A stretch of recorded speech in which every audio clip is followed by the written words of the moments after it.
кога зборуваме за амнестија, Зоран Заев сака да каже амнестија и за тие што пееа химна на друга држава. Сака да каже амнестија, да си подадеме рака за тие со 57 гласа што избра председател на собрание.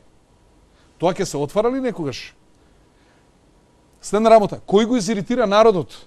Тој народ тамо 60 дена протестираше и викаше немојте да го правите тоа.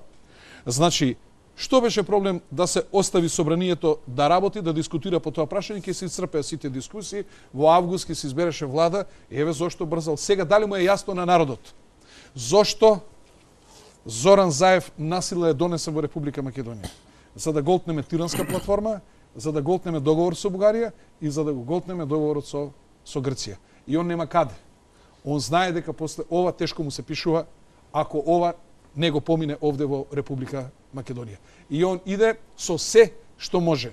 Со сите расположиви средства, со злоупотреби на институции, на медиуми, на се што може, со закани, со уцени и така натаму и така натаму. И пазите, се прави таков злостор да се менува име на држава, на народ, на идентитет, на историја, на археологија, на образование, на се што постои се обезличува македонскиот народ и он тоа го прави со притисоци, со уцени, со закани, на еден крајно криминален начин. Вака работа само мафијата.